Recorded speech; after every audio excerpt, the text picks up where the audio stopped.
It's Hilly and Hart. Next year, Aaron, is going to be the 50th anniversary of Star Wars, which is hard to believe that it's been around that long.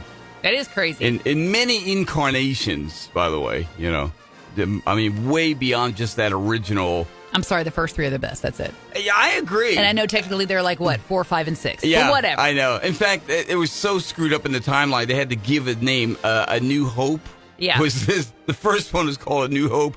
What happened to the old Hope? Well, that's coming in the future. Oh, yeah. Okay. So, but yeah, there's this statistic that apparently we have watched 33 billion minutes of Star Wars since it came out. I mean, that's not just the movies either. What?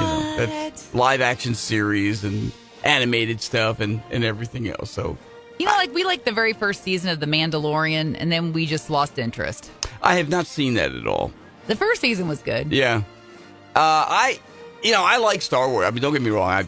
I enjoy it, but, it's always the Star Wars or Star Trek. Oh, I'm a Star Trek guy. But Star Wars was very, very entertaining cinema. It really was. So, and I don't know. That was the nerdiest sentence I've ever heard come out of your mouth yet. And there's plenty more where I came from. So.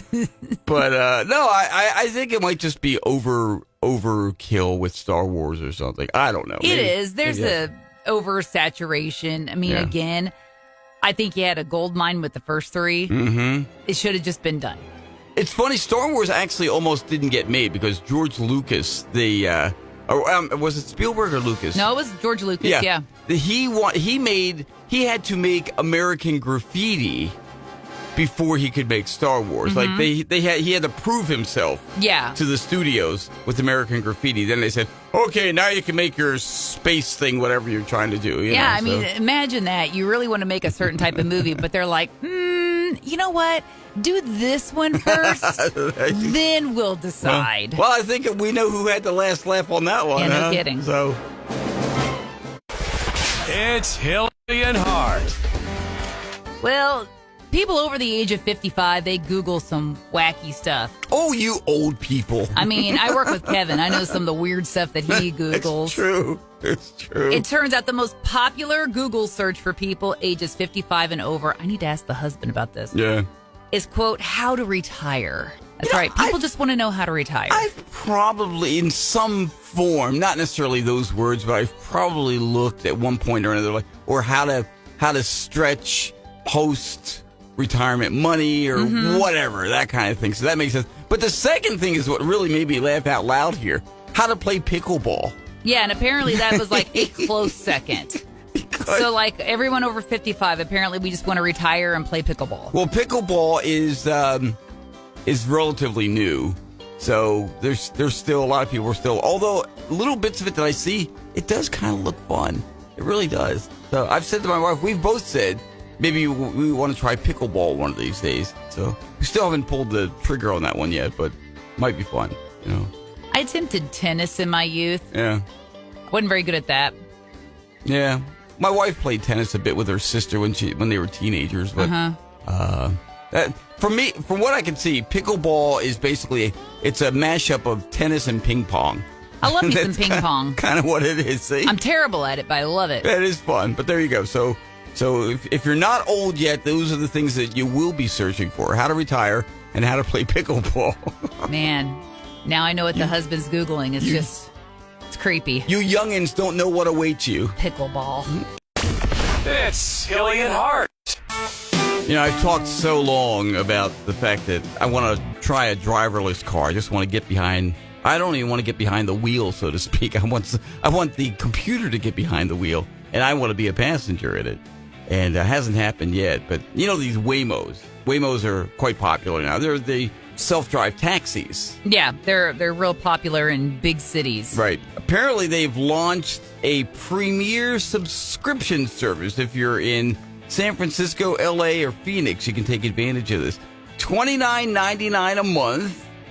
You're going to get priority rides and 10% back in loyalty credits per trip. Isn't that kind of cool?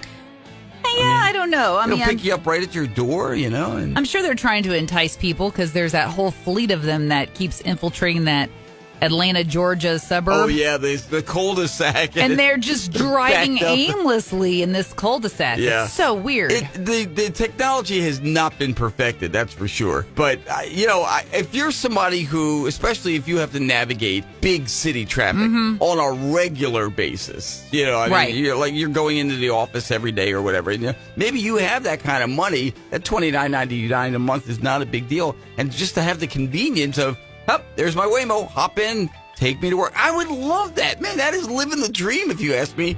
And even a poor man like me would gladly spend $30 a month for that to happen. So what would you do with your time in a driverless vehicle? Like, what is so attractive about this? Just kick back, might even sleep. I might be on my phone or just whatever, just do whatever I do at home. Sit there, watch TV, watch a show. So do what you normally do when you drive. Oh, ouch. It's Hilly and Hart. Well, a little something from Hilly and Hart's stash of fascinating facts. Look, if you're in front of a keyboard right now, look down at the F and J keys. What do you notice about them? You might have to touch them, actually, to notice this. Yeah. They Touch have the bottom of them. Yeah, they have this little horizontal line underneath the letters, like little ridges. What is that for? What is that all about? They're known as homing markers. It helps a person kind of find the center of the keyboard solely by touch. I never, A, noticed the lines. Right. Or B, once I did, knew what they were for. Well, I never did either, to tell you the truth. I actually took a typing class in high school. And, home row is where you're supposed to put your fingers, like, A, S, D, F, et cetera, et cetera. Yeah. And I guess if you know where if you feel those things, okay, my fingers are in the right place there, and then I can spread all the rest out as well. I don't know. Maybe. But anyway, there you go. So Yeah, I had no idea. some useless information there. My little mind's blown this morning. Absolutely. It's Hilly and Hart. Aaron, I know you poo-poo my Chatbot, Yes, I do. but Get a real friend, Hilly. this family in Florida didn't need a real friend. AI Chatbot helped them. They discovered that a painting that they bought for less than $100 in 1966 is actually a masterpiece. What? Worth more than $250,000. How about that? That's insane. This woman bought this portrait at a New York thrift shop, and she hung it on her wall. And it's sat up there for decades until her son recently snapped a picture of it. It uploaded it to Gemini, which I also use. Google Gemini. She is quite helpful. And she flagged it and said, hey, it's worth a whole lot of money. So there you go. So this woman she's 88 years old. She plans to pass the proceeds to her son. And she hopes the painting will occasionally be displayed publicly for her grandkids to enjoy. Okay, it says give the proceeds to her sons. I think I'd give it to the one who discovered it was worth $250,000. Gemini? No, the son who took the picture and uploaded it. Okay. Meanwhile, Gemini's like, I'm going to give it to a chatbot. maybe you could share some of that with me. No. It's Hilly and Hart. Aaron, you ever heard of dopamine sites? You know what dopamine is? Well, are we talking like websites? What are these like websites Yeah. you go to make you happy? Yeah. Is that what it is? Well, it's not specifically. Okay, but you know what dopamine is? Dopamine is the feel-good chemical Makes you happy, yeah. that our brain produces, right? So you do something that makes you happy, it gives you a dopamine shot. South Koreans have come up with this. They're the ones right now, but I guarantee you this is going to spread. They have these stores. They're fake stores where you go online, you shop, you buy, you quote-unquote buy whatever you want. You move it into your cart. There's fake shipping that's going on and everything. You're not spending a dime. There's no money exchange, really. But it just gives you the motions of going through all these things, buying what you want. Oh, look at this. Put this in your cart. Okay. Wait a minute. Is it being delivered to my house? No, there's nothing being delivered to your house. No, I don't like this. See? It's the thrill of getting the package. I think, there is a thrill in the buying process, and they recognize that. That's why, and apparently these things have become so incredibly popular in South Korea. They're fake stores. I mean, I don't like this. Yeah, well, it's not made for you, I don't think. You're thinking about this a little too logically.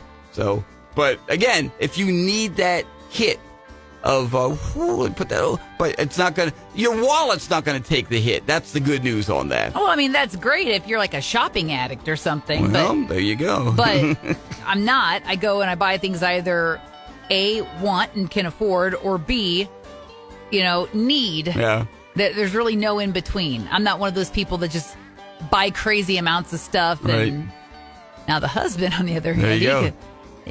He might be able to use a dopamine site. Maybe. There you go. So, dopamine sites coming from South Korea to us soon. It's Hilly and Hart. Well, we've been saying all kinds of things wrong in the English language, which is just in case you need some learning. Here we go. When I hear people say, and I have to admit, I say this myself, I could care less. Because you want to say you don't care about something. I could care less. Well, what you are saying then is that what you want to say is I couldn't care less. Yeah.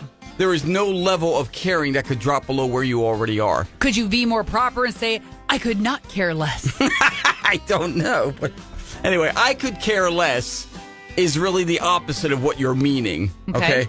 Here's another one. Money is the root of all evil. That is completely inaccurate. It's actually the love of money is the root of all evil. It's actually scriptural. It comes from 1 Timothy 6:10. The love of money is the root of all evil. So money itself is fine. There ain't nothing wrong with money. It's when your whole life's purpose becomes money. But anyway, they always say the wrong. Oh, money is the root of all evil. It says it in the Bible. No, it doesn't. It says the love of money. Curiosity killed the cat. It actually says curiosity killed the cat, but satisfaction brought it back. So does that justify the curiosity? I don't know. Can't bring people back from the dead. No. That's how zombies are formed. That's zombie cats. Yeah, you can't be playing with that. One more here for you. We've all said this one. Hey, early bird gets the worm, right? Mm-hmm. That suggests, be the first, be early. Go. Hey, Ricky Bobby said it. If you ain't first, you're last. That's right. Exactly. Take our life lessons from Talladega Nights. Mm-hmm. But the whole phrase, so many of these are shortened versions of it. The whole phrase is, but the second mouse gets the cheese. So the early bird gets the worm, but the second mouse gets the cheese. Yeah, so you can still achieve your goal even if you're not first. That's what that means. Well, that's good because... No, I'm confused now. Am I a bird or a mouse? I like cheese. Worms are kind of gross, but I want to be first. We're going to let you be whatever you want today, Aaron. It's Hilly and Hart. If I ever hit the lottery, Aaron, I now know what I'm going to do. Okay. I'm going to spend it and buy it at a town in Australia. There's a town in Australia for sale, just $282,000. They say it's a rather small one, but a town is a town. Coolati is the name of the town. I'm sorry, that sounds Irish, not Australian. Coolati. It has just 2 residents. It's got a 4-bed roadhouse. Cool. And an unofficial mayor's job description. Now, if I become the mayor, that means I have to run the post office, and also I have to pour pints at the local watering hole. Yeah, that's too much work for you. I know you'd be like, nope, this is a hard pass. Excuse me, I want to see that mayor, Kevin. He's not here right now. You're like, he's right there. You're talking to him. $282,000. Doesn't that sound like a bargain, though? I mean, well, I would say, there yeah. are whole houses you can buy for more than that, Yeah. So it comes with everything you need there. Maybe do you have kangaroos visiting? Because I know if we have a kangaroo, Aaron might come visit the town. Oh, I do love me a kangaroo. Aaron, I'm going to give you a kangaroo to take back to Missouri. What about a koala? Can I get a kangaroo and a koala? She says she wants a koala, too. I want a pouch and a pouch. They say they'll get back to us on that one.